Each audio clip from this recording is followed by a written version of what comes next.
Good morning, everyone. Close to 27 million reported COVID cases, over 300,000 reported dead because of COVID. That's India as of this morning. Statistics can be paralyzing because we tend to focus on the large numbers, which are cold and imposing. It can be easy to overlook the fact that each number one, adding up to that large sum, is a person with a beating human heart. My grandmother was one of them. We called her Ben. Ben contracted COVID and died without family by her side in her flat in Mumbai. She was one of the lucky ones because our family had resources to at least tend to her body and last rites, though none of her sons or her daughter or her grandkids or great grandkids could be there in person to say goodbye. My grandmother's story is one of far too many. Loved ones gone too soon, and most nowhere near as lucky as my grandmother. Every single one of those that got packaged into a reported statistic deserve more than proper goodbyes. It is a travesty that a country like India, which is making and distributing a significant portion of the world's COVID vaccines, is unable to tend to its own ailing population. But it doesn't have to be this way, and it doesn't have to get worse. Whether you have a direct connection to India or not, this pandemic has affected every single person on the planet. Here is an opportunity to do away with labels like national identity and a chance to see more than cold statistics. We are all bound up in this story together as human beings. To help India right now is to help the world. It is to give a grandmother, a child, or parents another chance to breathe, the next of many breaths in a world made anew. Today's event aims to do just that.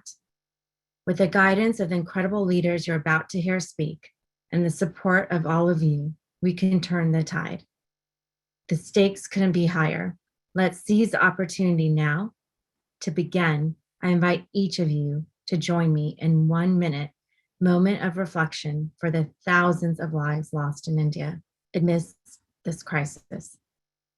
We are grateful to Atul Loeb of the New York Times for granting us permission to share some of his powerful images from the past several weeks on the ground in Delhi, and to Ginger Shankar and Aaron Cook of Little Girl and the Robot Music for the powerful accompanying soundtrack.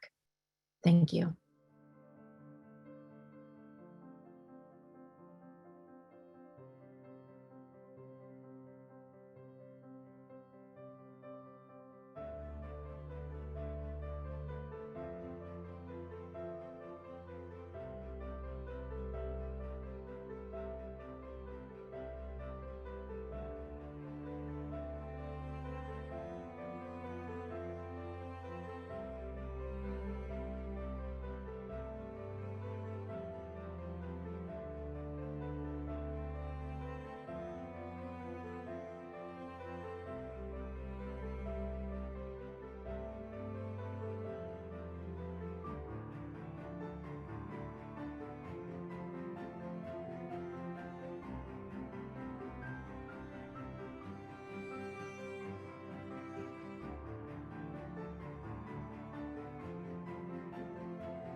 Thank you.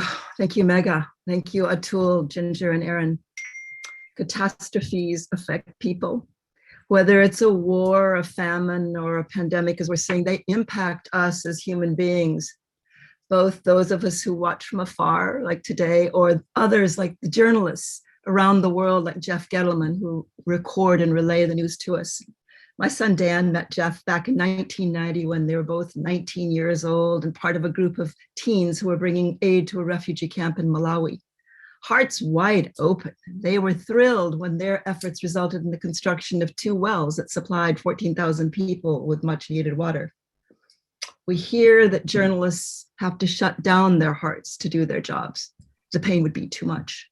Dan grappled with his emotions when, age 21, he shot photos of starving children during a little known but horrific famine in Somalia. But when those disturbing images helped trigger a global response that saved the lives of millions, he stayed on in Somalia, capturing photos as the country spiraled into a bloody civil war.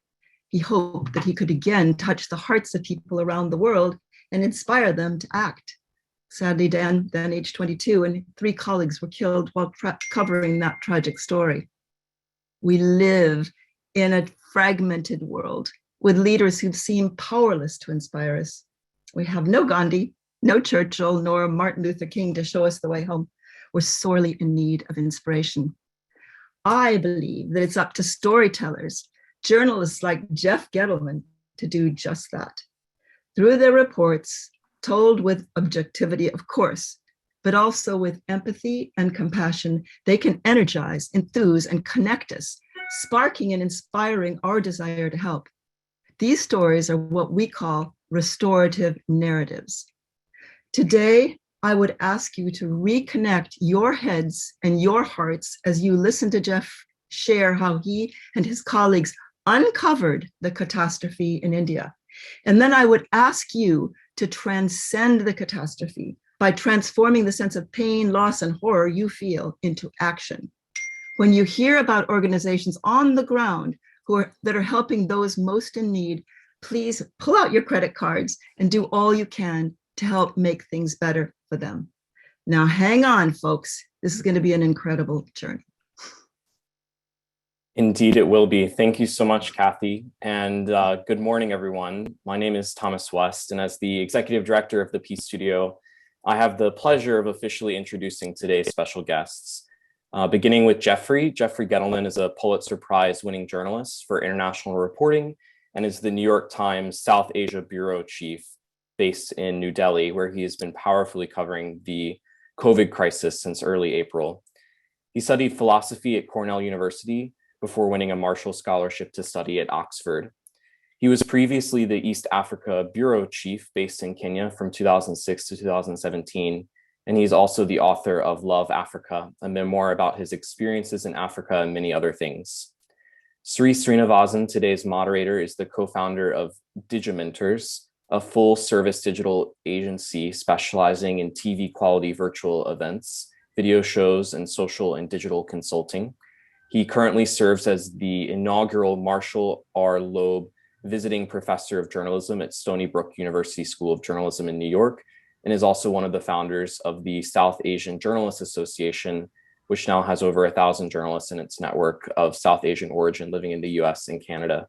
So Sree and Jeffrey, welcome. And Sree, the virtual floor is yours. Thank you very much, and greetings, everyone. Good morning from New York City, good afternoon, good evening, especially to Jeff, it's 9 p.m. in India. Those of us who live in New York are facing an unusual dichotomy in our approach to the world right now. New York City, America, and so many other places in the world are opening up, while India and what's happening on the ground is just horrifying. And we want to understand as much as we can about that situation, and that's why we're all here today. Jeff has been covering the COVID crisis from New Delhi. He wrote a chilling article 3 weeks ago that crematories were so full of bodies. It's as if a war just happened. Today, we're going to talk to Jeff about what he's been experiencing on the ground and what this crisis means for India and the rest of the world.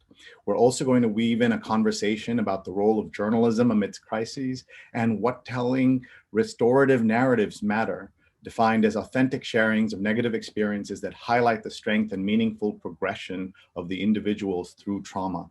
Look no further than Jeffrey's recent story about Ralfred and Jofred Gregory, 2 24-year-old twin brothers who died a day apart in the same hospital, for a glimpse into what restorative narrative is all about. As Jeff put it, their story is as much about love as it is about death. Jeff, thank you so much for being with us.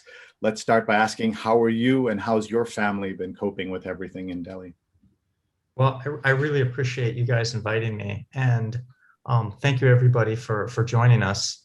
And one mention is Kathy's son, Dan, who was killed in 1993, was a real hero of mine. and his loss is something I still struggle with. And Kathy, I wouldn't be here today if I hadn't intersected with your son. And you, Kathy, have done an amazing job of turning the worst thing in the world to happen to anybody, the death of a beautiful child, into something wonderful and inspiring. You've inspired a lot of people by sharing Dan's story. So I'm in New Delhi. It's nighttime, another long, hot day. And this pandemic has been really difficult emotionally for me, and to live through this. I haven't really left India since it began. I have a family, two young boys and my wife here, and we've felt totally surrounded by the COVID crisis. We ourselves haven't been sick. We've been really lucky, but we know so many people who have. We've lost friends. Just about every community in India that I know of, my workplace, the kids' school, offices, universities, villages, everywhere, somebody knows somebody who's died. And the official numbers that are being released every day are just the tip of the iceberg. We have a lot of information. We've done a lot of research that the situation is far worse than government officials are portraying it. We think that the death rate, there's in India every day now, 4,000 people are dying a day from COVID, according to reported statistics, and we think it could be 5 times that much. So it's a hard topic. It's a really hard topic to. It's so big and it's so sad, and it's the scale of the suffering here is so enormous. It's very difficult trying to bring this story to people in a way that they don't just shut down. And that's part of our job. And that's something that I've been working on for years as a journalist for the New York Times, that I'm trying to tell stories to make people care. I'm trying to generate empathy. I'm trying to make people feel connected. I'm trying to transcend this voice that I am supposed to take on as a newspaper reporter and just stick to the facts and keep it straight and keep it neutral. And I'm trying to go beyond that and bring some emotion so people care about what I'm writing about. That's what I want to do. And one thing that I always say is I have to be objective. People turn to me and to mainstream media and to quality media because they believe what we're writing. And you don't want to compromise that at all. We cannot be activists. We cannot be political partisans. We got to be very careful about taking a side. But I also say I don't have to be emotionally neutral. I can bring to my work a sense of injustice, a sense of loss, a sense of grief. And you mentioned, Sree, that story I did the other day. I wrote a piece about 2 twins, 24-year-old twins, 2 brothers that were so close. They did everything in life together. They went to the same college. They studied the same thing. They had the same job. They would dress identical to each other, and they'd show up at weddings and birthday parties looking like mirror images of each other. And they got COVID. They went into the hospital. They got really sick, even though they were young men, and they looked strong from all the pictures I had seen. And as soon as one of the brothers died, and the other one had a sense that his twin brother, who he had gone through life with side by side, had passed away. He passed away the next day. And I put my heart into that story. I wrote it because I thought the love between these 2 guys was really beautiful. And as you mentioned in your introduction, and I'm very grateful for that, it was a story as much about love as about death. And that's what we have to do. We can't just keep writing the same grim news reports day after day, or people shut down. You have to put something out there that somebody can connect with and empathize with. And that's what we're trying to do. And we're not always successful, but sometimes we are. For instance, we had a lot of readers on that story. A lot of people wrote to me, and the comments we got, people felt really touched by that story. Not because it was just 2 more deaths, but because they had something special. They lived a beautiful life. And we had a moment, one day in the midst of this tragedy, just to shine a little light on that and remind people of what we had lost. Thank you, Jeff. And you certainly, that particular story touched so many lives and so many readers around the world. Folks, there you can see in the chat section There are links to Jeffrey's stories. And I know the New York Times has opened up its corona coverage since the start of the crisis. So you should be able to read most of those, even if you're not yet a subscriber to the Times. But as Jeff said, we need to support both local, regional, national journalism that has accurate information. I do want to ask Jeff, what is the role that you see in India in particular that social media plays in that disinformation and misinformation? Many of us are on WhatsApp and we see lies being spread in a way that Americans cannot really fathom, even though we are in America subjected to so much disinformation, misinformation. It's at another scale in India. I think that's a really good way of putting it. Social media is a double-edged sword here, and it's really sharp on both sides. On one side, it's used to spread a lot of hate. And India is in a very polarized moment right now, like what we're seeing in the United States, like what we're seeing around the world. And I think the root is social media. I think the fact that people are tuning in and they're only hearing what they want to hear, and they're following people that are parroting what they themselves believe, it's like they're just getting one version of reality. And that's dividing people. And we're seeing the same things happen across very different societies across the world right now. We're really seeing people that can't, let's say you don't agree with each other, you at least have to understand each other. I might not agree with everything you say. That's my right. And I have my own biases, my own background, and my own philosophies. But I should understand where you're coming from. And that's what we're seeing today is we're just having this gulf.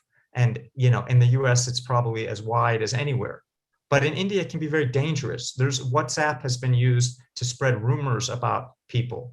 There's been instances, many of them, where these messages start circulating at light speed saying, so-and-so is a child kidnapper, you know, stop his car. Here's a description of the car, or so-and-so is spreading the coronavirus, you know, and we need to go after that person. Or, you know, in India, there's a lot of tensions between Hindus and Muslims. Partly because of the government's philosophy of really pushing this Hindu-first political agenda. That's the roots of this ruling party. They believe strongly in emphasizing India's Hindu identity and Hindu heritage and Hindu philosophy, and that's alienating a lot of people. And that often gets polarized, and it can be very dangerous. People can be hunted down and killed. That's happened. But the other side of the sword is that social media is really useful in connecting people. And we've seen during this coronavirus pandemic some beautiful stories of people that were totally helpless. They couldn't find space in a hospital. They couldn't get the right medicine. They couldn't get oxygen. Their loved ones were dying in front of their eyes. And they took to Twitter and they said, I'm living in this part of Delhi. I need this or that. Please help me. And then there was on the other side, somebody sitting at a computer, you know, scouring all these different websites to see, well, where is there some oxygen? Where is there some medicine? Where is there a place in a hospital? And they were connecting these two sides. They were finding the resources and finding the people in need, all on Twitter, all with you know, a few keystrokes, and they were saving lives like a volunteer army on social media. So that's you know, wonderful. And in India, I've seen this because I worked in East Africa before I was in India. These places have leapfrogged the United States in many ways. People were much more dependent on their mobile phones because they didn't have good setups at home. They didn't have laptops or fancy desktops or, you know, high-speed internet through the wall in their living room. They didn't. Most people in India can't even fathom that. They have their phone, and they're really, you know, savvy about using their phones to connect, and they always have it on them. And so people in places like India are kind of hyper connected. They're checking the news, they're checking their social media all the time. And I realize that's now the case for many people, but in a spot like India, you really see it. And something else that was brought up in the introduction that I'd like to comment on. It's a tragedy that India is not producing more vaccines. Part of the reason why India has been hit so hard is only 3% of the population has been vaccinated. So 97% of India, 1.4 billion people, are totally vulnerable to the coronavirus. That's a tragedy. But what makes it even worse is India is the world's largest manufacturer of vaccines. This is a very tech-savvy, scientific culture. There are so many great Indian doctors and scientists and programmers. This country produces that, for the world over. So the fact that India can't vaccinate itself and has left so many people exposed is putting the whole world at risk in many different ways. One, the virus is taking off here and it's mutating fast, and now there are new variants that have evolved in India that are posing dangers around the world. One of the most contagious variants, and it might even be so evolved that it can evade vaccines, started here in India last year. And it spread and it spread and it spread, and it wasn't really detected until recently. And now it's been picked up in England and Argentina and a whole bunch of other countries. So that's a risk. But the other problem is the world was counting on India to produce vaccines, especially the developing world.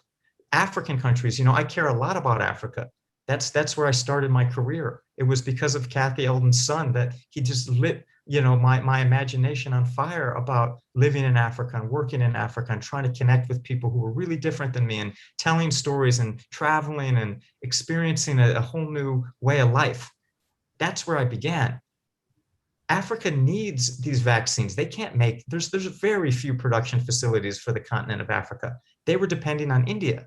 So were European countries. So were countries around the world. And if India has such great need to vaccinate itself and it can't get that organized, then the rest of the world is left with nothing. And that's what we're already seeing. So India's crisis becomes the world's crisis. And we knew this about a pandemic. But to watch it unfold in a place where there's so many resources, yes, India is a developing country. The per capita income isn't nearly as high as in the US or in Western countries, but there's a lot here. I've seen it. And I know so many people here that have, immense talent, and they just haven't been coordinated or managed in a way that can address this. And that's why we're in the situation we're in. One of the things that we understood all through last year was that India was doing well compared relatively, and many of us marveled about how well India was doing, even up to, say, February this year. So how do you account for, and how do you explain to folks that India, which doesn't always have the best health outcomes, was able to do so well? You've already mentioned vaccines and why it's not doing well now, but can you just explain that as folks are watching and trying to absorb this? Yeah, it's a long story, but I will do my best to give you the cliff notes. India did okay the first wave of the virus. So I was here throughout this whole experience. I was in the lockdowns at the beginning. There was very strict lockdowns. The Prime Minister, Narendra Modi, did a good job, sent a clear message. The virus is dangerous. Wear a mask, stay indoors, socially distance, take it seriously. You can say what you want about the Prime Minister. He has many critics, especially among intellectuals and on the left, but he didn't send an unambiguous signal. It was not like Donald Trump or some other world leaders that were very dismissive of the coronavirus. Modi was not. He sent a very clear signal. Beware, this is serious. That was last year. India took the first wave pretty well. The hospitals were not overwhelmed.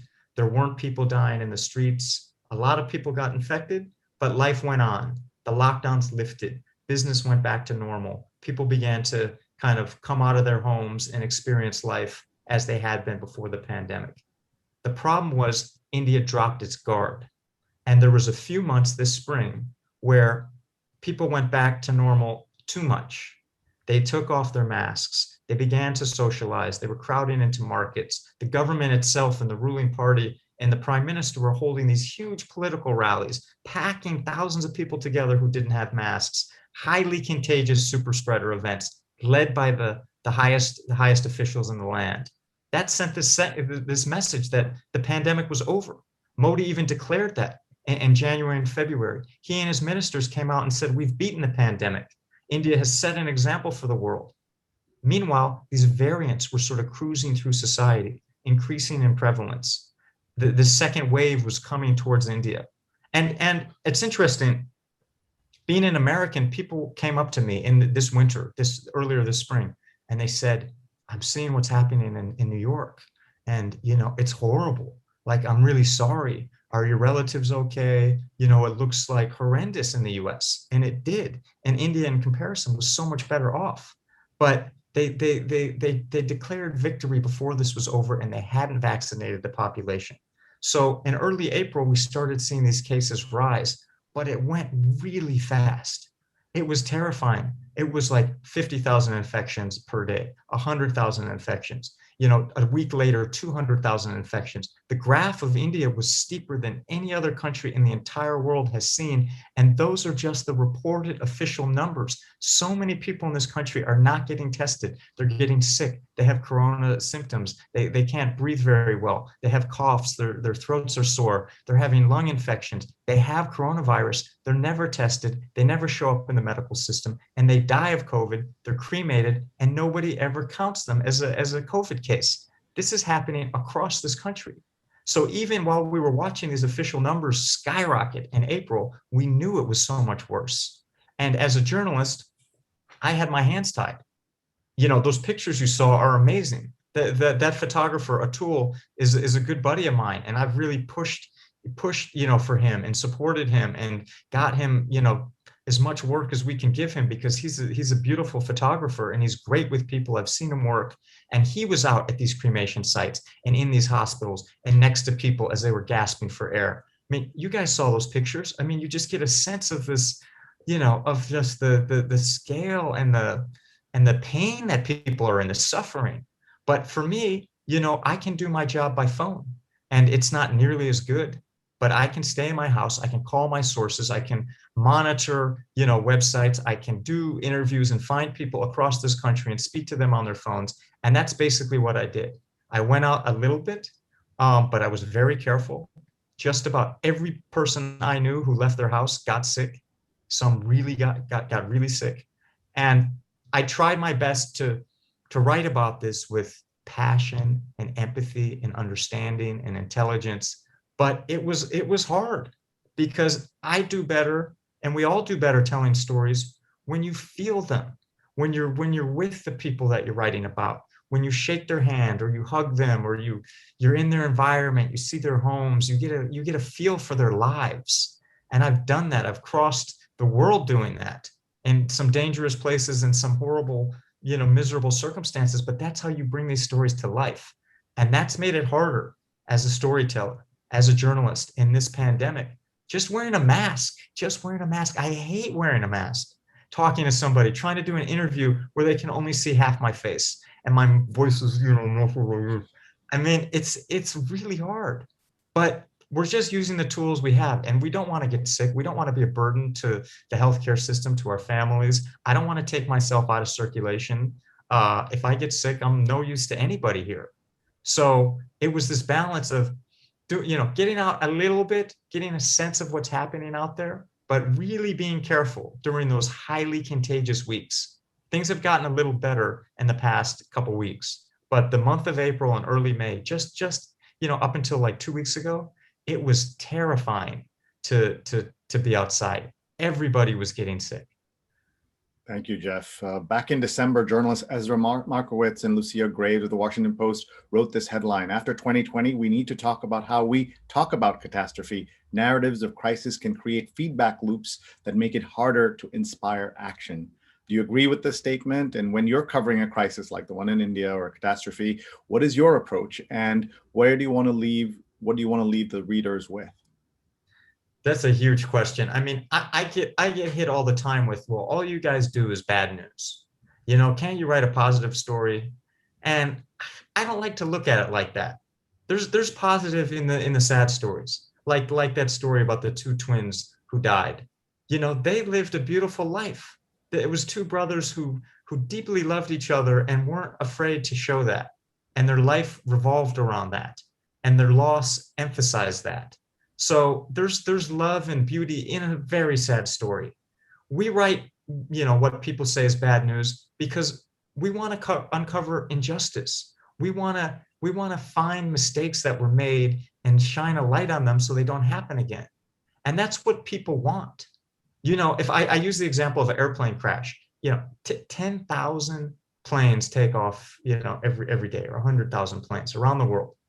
And you're not going to read a story about every plane that takes off and lands safely. You don't want to read that story. You want to read the story about the plane that crashes. And why is that? there are a few reasons. You get a little thrill out of, witnessing a disaster from afar. We all have that part of our brains, or most of us do. There's something that makes us feel safer or excites us. We're interested in disaster. People are. But more so, you want to read about that plane crash so you can figure out what happened so the next one doesn't crash. And the same with injustice, the same with mismanagement of the COVID situation. We've been writing stories about how the government dropped the ball. And the hope is that it won't do that again. And it's not for me or the New York Times to tell the government of India what to do, but we can spotlight things that have worked and things that haven't. And as you've heard from me tonight, I try to be balanced about it. I don't have an agenda that I want to tear down the government of India or be its fiercest critic. I want to point out what it does that works, and I want to point out what it does that isn't working. And from that, I think we learn. And another thing to just make the point, the international media in places like India plays a different role because we're freer. The Indian media is under incredible pressure right now. There's a lot of there's a lot of things that are happening behind the scenes where reporters are scared to write really critical pieces about the government. They get calls warning them not to do that. Some journalists have been put in jail. Activists have been put in jail. People have been charged with sedition. People have been charged with being enemies of the state, just trying to get to a crime scene. And India's got a robust media compared to many other places. When I was in East Africa, a lot of these countries, the journalists would get killed for doing the stories that I did. They would literally get hunted down and killed if they did a story about human rights abuse and pointed the finger at a warlord or a rebel leader or a police officer or a government official, that there was a lot of evidence that there had been human rights abuse and that these people had killed or abused or raped or done horrible things to others. And if locals had written that, they would be in serious danger. Foreign journalists get killed too. As we started with Kathy's son. He was 22 years old and in the prime of his life and lost it trying to cover a story. It happens every year. I've had friends that have died doing this. We got to be super careful all the time. There's people that don't like our message, that don't want the truth to get out, whose power is threatened by neutral parties exposing what they're really doing. But in India, it's at a very interesting point right now politically, because India is a democracy. It's one of the few post-colonial countries that was ruled really tightly and at times brutally by Britain, and then was granted its independence in 1947, and it has not gone back on its democracy. There's not been a military coup. There hasn't been suspension of the political system, except for one brief period in the 70s that didn't really last long and was the exception. And it has stayed together. Like, that's the miracle. This huge territory, totally diverse, different languages, different cultures, different histories. And I've seen this, I've covered this in Africa. Those forces tear countries apart. And India is this miracle in many ways. But the government right now is consolidating control. It's got a stronger presence over politics than any government has had in decades. And that's worrying people, because if you don't have two parties, at least two parties, then the party in control can really, push people around. And that's another reason why it's very important to cover, what's happening with this pandemic, because there is a government aspect to this. We've seen this in the US. At times like this, people need leadership to mobilize resources for vaccines, for hospitals, moving oxygen around the country to help save lives. That necessitates government coordination. And when that collapses, you see the pictures like what we began with. We're going to be bringing on some guests in just a moment, but I just want to ask you, Jeff, there was a time when the New York Times New Delhi correspondent was a solo job, a one person trying to cover the whole continent. I'd like to just hear what it's been like to have now many more folks involved, including freelancers, staffers, et cetera. And you're able to see stories like the one we saw this week out of Kerala from some of your colleagues, just to show how things have changed. So if you can maybe also give a shout out to that's a great point. That's a great point. The days of sort of the outsider coming in and just writing what he wanted to write and giving his perspective are over. we work as a team. And the biggest contribution I've made, the thing I'm proudest of in my 4 years here in India, is being the captain of this team. And we approach things like a swarm. You know, we put 4 different reporters, and most of them are Indian on a story. I delegate things to other reporters to write them, and I'm in the background. I have more experience in writing stories. That's a skill that I've been doing for now like 25 years. It's terrifying to think it's been that long, but I need, you know, we need to do this as a team. India is an incredibly complicated place, and I take great pride in empowering the people I'm working with, and doing this as, you know, as a group of people that bring different skills and look out for each other, and approach it with some humility. Like, I got to know what I don't know. And these people that I work with in my bureau are really talented, really sharp, really aggressive, really care about this place. And I learn from them all the time. And we only tell the stories that you're reading in the paper because of that union between us. All right, we're now going to keep Jeff with us and bring in 3 terrific experts who are going to help us understand more about the crisis. Amita, Vyas, Nishant, Pandey, and Matthew Spacey join us. Amita is a professor at George Washington University School of Public Health and co-founder of the Global India Fund, a nonprofit organization committed to giving people around the world an opportunity to make a difference in India. At this moment in crisis, the Global India Fund has been working to ensure that vaccines are equitably distributed among marginalized communities and those in need. Welcome. Nishant is the CEO of the American India Foundation. Under his leadership, the foundation has been raising millions of dollars to strengthen the frontline health infrastructure in India by providing 5,000 oxygen concentrators, more than 30,000 ventilators, installing oxygen plants in 45 cities, and setting up 2,600 hospital beds across 35 cities in India. They're now working on something called the First Million program, focused on getting vaccinations to marginalized sections of the population. Welcome, Nishant. And Matthew established Magic Bus, a nonprofit which equips children and young people in India between the ages of 12 and 18 with the skills and knowledge they need to grow up and move out of poverty. In 1999, it was when it was established, and has grown it from a small group of volunteers into a large-scale NGO working to move millions of children and youth from highly marginalized communities out of poverty. Welcome to you all. Amita, let's start with you. How did all of this happen? What you're seeing in India, and Jeff has written that society is opening back up. People weren't masked, but I'm assuming that the lack of vaccinations was something that you felt you could do something about. And so you made that one of the goals of the Global India Fund. Yes, thank you, Sree, and thanks everyone for having me here. Jeffrey, thank you. Thank you for your bravery and your courage and your storytelling. You know, certainly that is what is going to change the trajectory of this pandemic, not just in India, but around the world. So thank you. So yeah, vaccinations, you know, as Jeffrey stated, it was sort of a perfect storm earlier this year, right? We had political leaders who were rejoicing at the success of India beating COVID-19. Mask adherence went down, places were opening up and people were socializing. There was a great deal of COVID fatigue, which we know always sort of fuels a second wave, but there was a lack of vaccinations.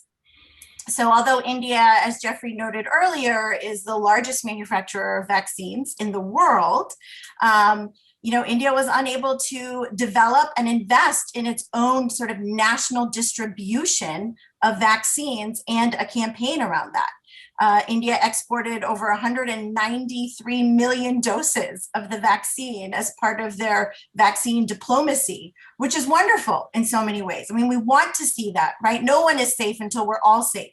So we do want the world to come together. However, all of that sort of allowed India, as Jeffrey said, to let their guard down, and they didn't plan for the second wave, even though there was plenty of evidence, actually, including the identification of some of these new variants that had happened, you know, 6 or so months ago. So 2 things on the vaccination front. You know, India needs a national distribution plan, you know, sort of farming it out and telling states to figure it out or private hospitals to figure it out is likely not an effective plan, particularly when you need to vaccinate over 1 billion people. So that's one thing. The second thing is, vaccines in the last 200 years, it's our greatest public health invention. It is the reason we are here today. If we think about childhood vaccinations and childhood diseases, it is what has kept the human race alive and well as we speak. And when it comes to vaccines for adults, and India is not the only place, but many places around the world, that concept of preventive care, right? Going to access a vaccine, which will prevent something that you might not see an urgency for, is sort of a new concept.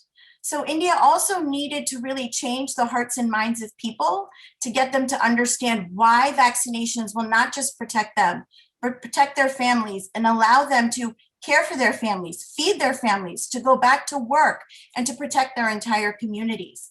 So it was sort of this culmination of both a lack of a national plan, but also just, human behavior, which, we're seeing around the world in many places as well. Thank you so much. Jeff, your thoughts on this? I think that's really interesting about how to present it, and to say, like, if you need the vaccine, so you can look at, you can take care of your family. Like, so many people, what I was thinking while you were talking, and you presented it really well.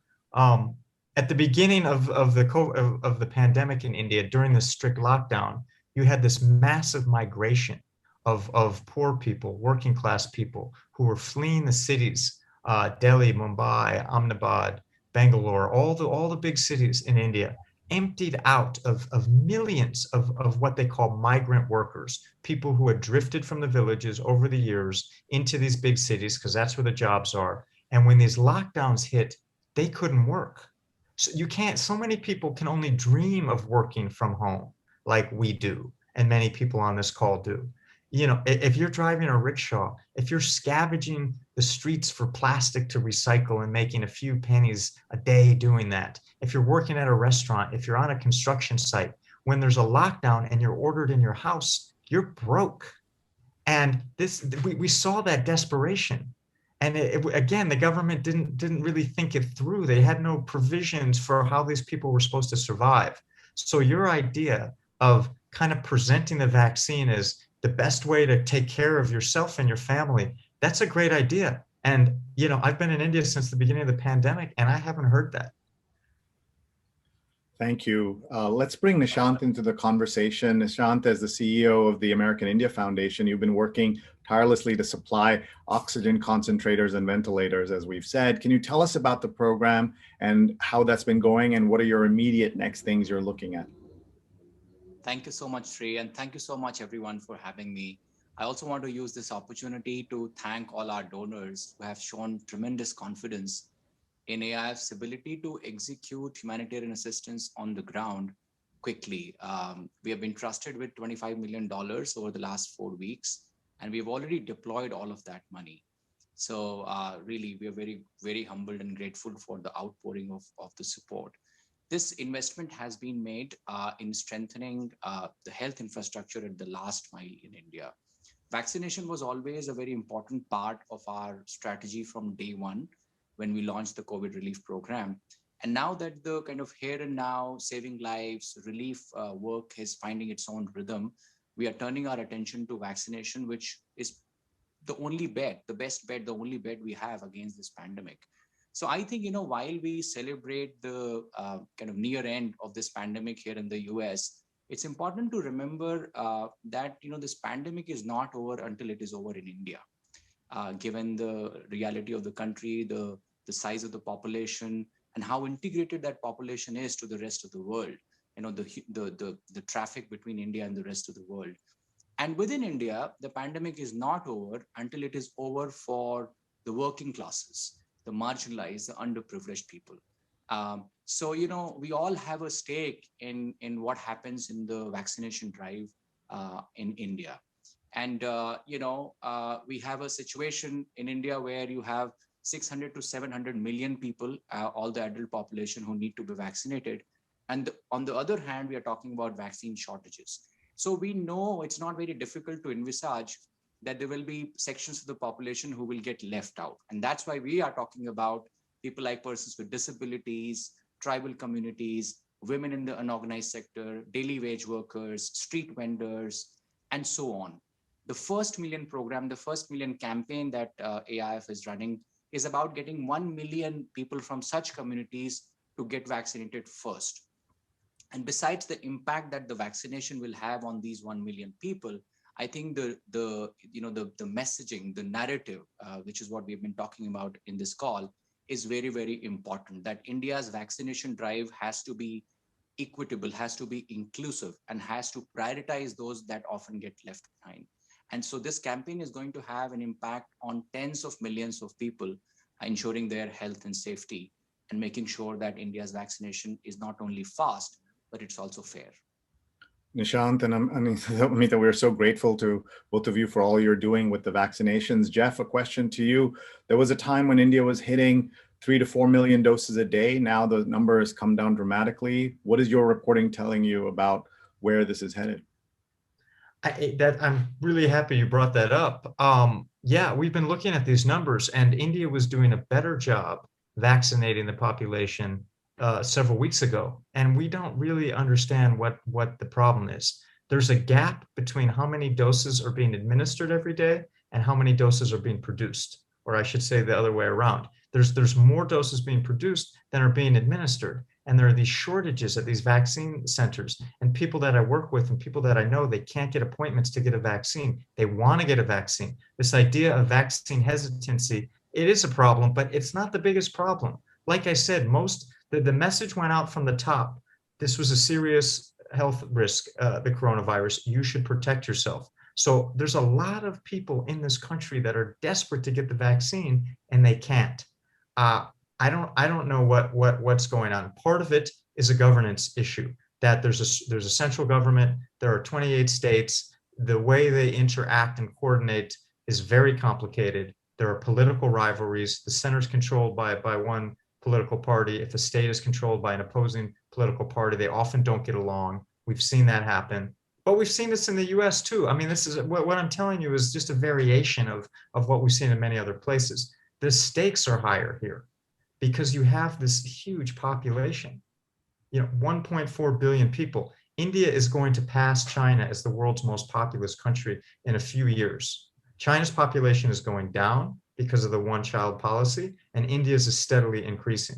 So India is soon going to be the most populous country in the world. And that brings, enormous opportunity, economic power, so many talented people and, working for one country, but it also brings these huge problems. I've written about the environment, pollution, air pollution, waste disposal. I mean, anybody that knows India well, like, you're nodding your head, because you're seeing these problems come first in India because they have to deal with them with an urgency that other countries are lucky enough not to have to face. And that's the same with this pandemic. They need to get this vaccine out to protect the population.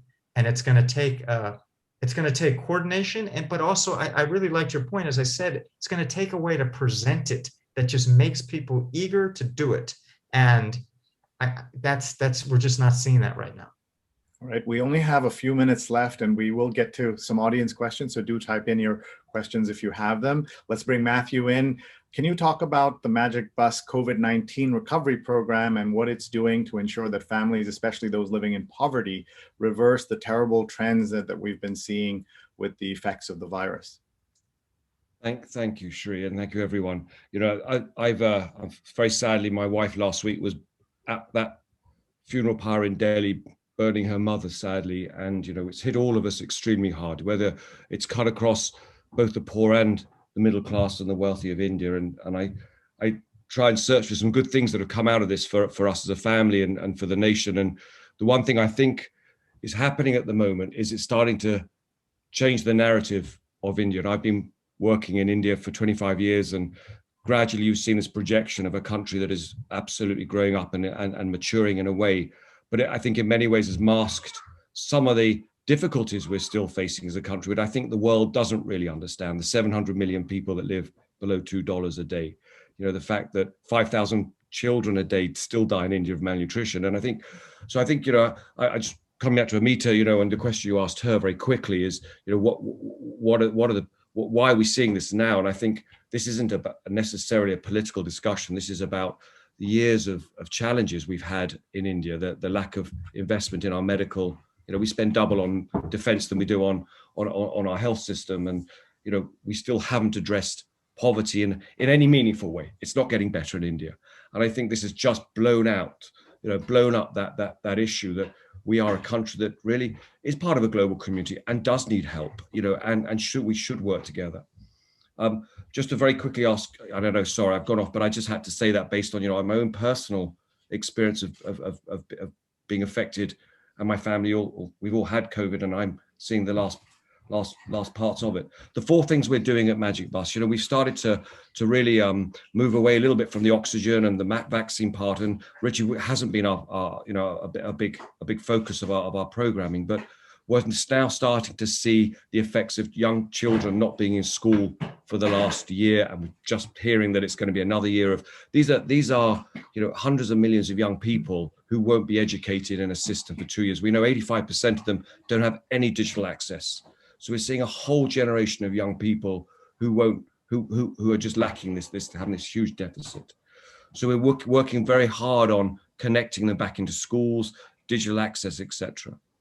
The other thing we're doing at the moment, we have about 6,000 to 7,000 people on the ground in India. And we're really hearing some horrific stories now. Girls often bear the brunt of these things, and we're hearing some horrific stories. And Jeff is saying, we're probably talking 20 to 30,000 people a day dying. And the impact of that, which is probably increasing across rural India now, of young people young girls particularly, who are so vulnerable now to trafficking, to not being in school, to child labor. And so really trying to pick up data on that and understand how we respond to young girls who are, as I said, at this moment, very vulnerable.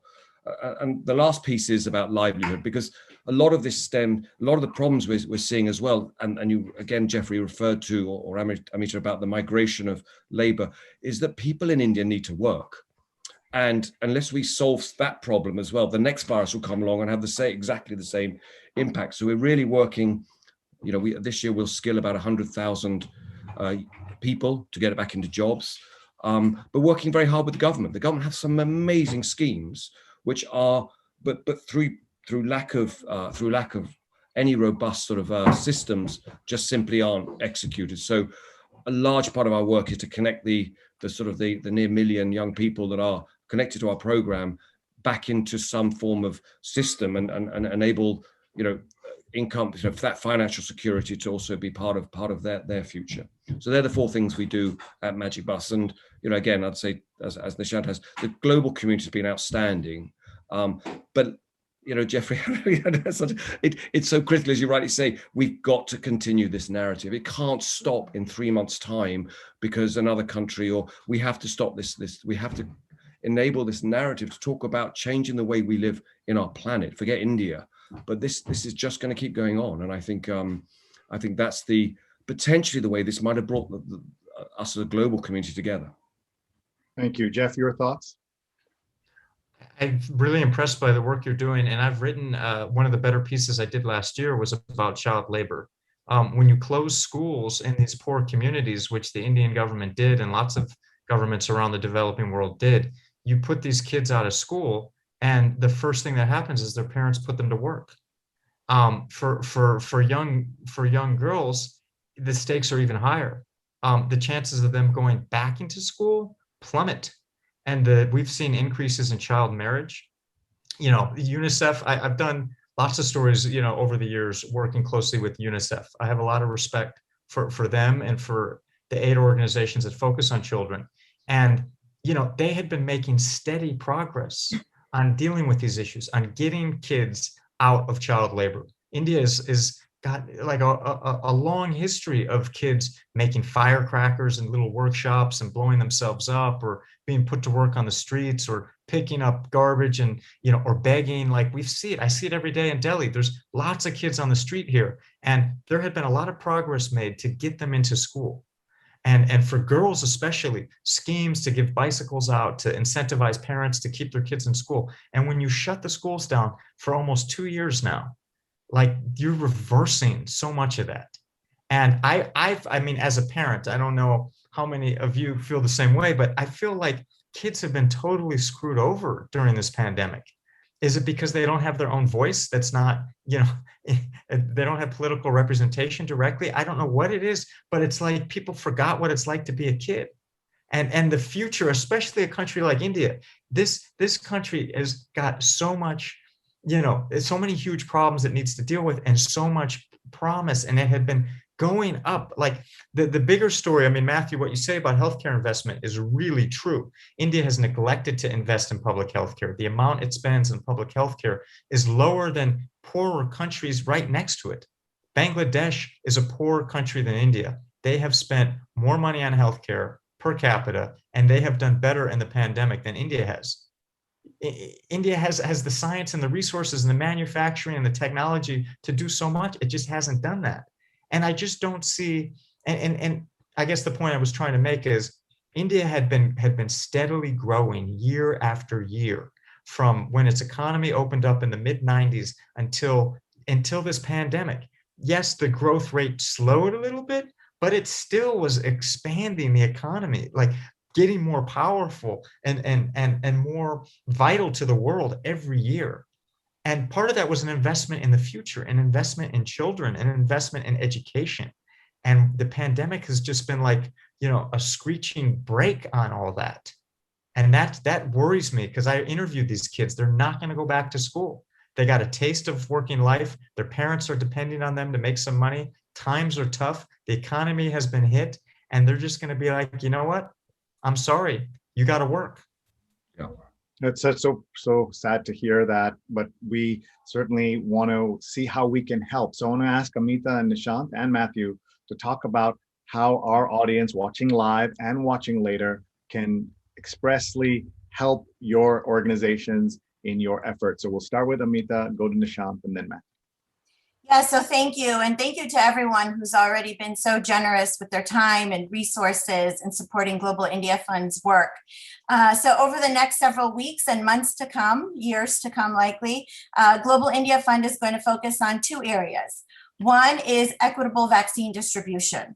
So even though there is a percentage of folks in India who are desperate for the vaccine and eager to get the vaccine but can't access it, there are lots of folks in low-income, rural, marginalized communities who not only don't have access, but even if they were to have access, there is a great deal of fear, misinformation, and disinformation, which is sort of holding them back from, even when there will be accessibility to those vaccines, from getting the vaccines. So we'll be working on developing mobile vans that will go out with our trusted NGO partners, right? Trusted people in the community who can talk to folks, go door to door, talk to them about the vaccines and provide access to the vaccinations. And the second piece is to touch a little bit on what Matthew was talking about. We're going to focus on women and girls. You know, around the world, COVID has disproportionately affected women and girls in all sorts of different ways. If we're thinking about girls' education, women's labor force participation, both things that have always been a challenge in India, and yet we've made great progress in the last decade in India on both fronts. And I worry that that progress has simply disappeared in so many ways over the last several months. So we'll be focusing on programs around livelihoods for women, and thinking about how we can work with our NGO partners, corporate partners, and philanthropists to really meet the unique challenges that women in particular face. Women are in consumer-facing jobs, and most of the jobs that have been lost have been among women. How can we put into place both health, safety, and livelihood interventions to get women back into the economy? Thank you very much. And folks, we've put in on the website, you can see in the chat how to contribute to each of these organizations. You can go to globalindiafund.org and look, of course, for the donate buttons there. Let's go to the America India Foundation and Nishant Pandey.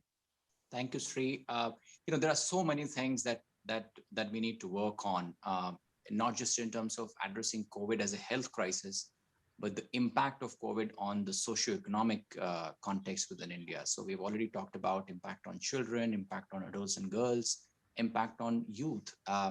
AIF, when we are not responding to a humanitarian disaster, we are busy delivering health, education, and livelihoods programs. And there's so much that needs to be done on that front. But for the next couple of months, we are going to focus on vaccination, as I shared before, on the first million campaign. $5 contribution will help us vaccinate one underprivileged person. So, you can go on our website, aif.org, and help us with the resources that we need to deliver the first million program over the next couple of months. Thank you, Nishant. Thank you for the opportunity. Thank you. And let's go to Matthew Spacey of Magic Bus. Thank you. So I first of all say that if you're actually, I think everyone on this, that GIF, what an amazing organization, AIF also, what an amazing organization. So I don't hope people don't see this as a competition. If you have a dollar, give us a third each and keep giving us more and more. Because I think I know them both personally very well, and they do fantastic work. And our view is on this sort of poverty alleviation program. So beyond the vaccines and the oxygen is how do we get young people back into school, connected to education. Make sure they don't get married and stay on their journey. And we're placing at the moment, I said 100,000 people this year in work. And that's our view, is that if we can get people through this difficult time, it's obviously not a time to let go of a child's hand right now, and to then get them on that journey and away from and able to cope with some of the disasters like this. And so, as I said, that's what we do for $25 a year. But as I said, if I had $100, please give it equally to all of us. We'll do fantastic work. Thank you, Matthew. And you're seeing the collegial nature of the amazing organizations that are helping India. We're going to close out here with a final question to Jeff. And this comes from Uma. She's asking about any ray of hope or light at the end of what she calls a death tunnel. And we wanted to ask you about the role of journalism and restorative narrative in regard to that light at the end of that tunnel. I think there's a lot of light at the end of the tunnel. I think India's learned a lot from how it's had to deal with this crisis. I think the healthcare systems here will be stronger. I think the response to vaccinating people, to getting better emergency care, to oxygen distribution, to distributing pharmaceuticals and medicine in hospitals, all that is going to be better from this experience. I think people have come together in really important ways. What I've seen on social media, strangers going out of their way to help each other because there was a void and there was a need and people were feeling really helpless. And that's like the worst feeling anybody can have. And there was somebody out there who didn't know you at all and was there when you needed them, and doing it for the right reasons, not to further any agenda, but just because they felt that was the moral imperative, and they cared and they put a lot of their life into helping others. I've seen that. I think the pandemic has kind of unified the world in a way. We're all experiencing this. I have friends in Kenya, I have friends in the US, I have friends in Europe, I have friends everywhere, and everybody's got the same stories, of being scared, of being locked in their house, of, being trapped with their kids 24/7, homeschooling, the whole bit. We've all tasted the same thing. When has that happened in history before? And we're so interconnected, so we're sharing these stories. As far as telling stories, I just think it's really important to generate empathy. I think good journalism, we're in the empathy generation business. We're trying to get people to care. We're not trying to do the same work as you guys are doing as aid organizations or activists. We all have our roles, but I don't want to be a cold, unfeeling person. I have a lot of responsibility working for a big paper to share people's stories that you might not otherwise hear. And I want to do that with empathy throughout the whole process. I want to connect with the person that I'm meeting and talking to and feeling what they're going through. And I want to put that in my writing. And I want to make people pick up a paper and read about a topic that they haven't thought anything about, and writing about people from a totally different way of life, and that they care about them. And if we all felt more connected to each other, that's like the recipe for success and just in day-to-day relations and within your family, within the world. Just not looking at somebody as like different and that you don't have anything in common with them. So we all can do that. And I've really enjoyed and taken found immense gratitude in writing stories that reach people. And that's what I've learned to do in my life. And I'm lucky that I can travel the world and write something that I believe in, have a sense of mission. And I tell young people, if there's young people listening to us right now, it's like, don't give up and trying to find something you believe in. You know, life is short. You have a lot of choices when you're young. Like, don't close doors until you have to, and try to find something you believe in. Because when you find it, it's a wonderful thing, and it powers you through a lot of tough experiences. We all have crappy bosses. We all have, you know, tough times, long days, long hours, stress, too much work, and you know, that's what gets you through, is if you believe in yourself and you believe in the work you're doing. Oh, Jeff, thank you so much. I will all applaud you and also applaud Amita, Nishant, and Matthew. I'm so sorry that we're out of time. We could have gone on for another hour. We hope everyone will share this conversation with your community to bring more awareness and support for India. The recording of this event will continue to live on the Peace Studio and Creative Visions Facebook page, as well as the pages of our partner organizations. And if you haven't already, please encourage your friends to donate to the organizations you just heard are doing such wonderful, important work. And thank you to Creative Visions Foundation and the Peace Studio for co-presenting this event. I'm Sree Sreenivasan, and it's been a pleasure to spend this hour with all of you. Thank you, and until next time, goodbye. Thank you.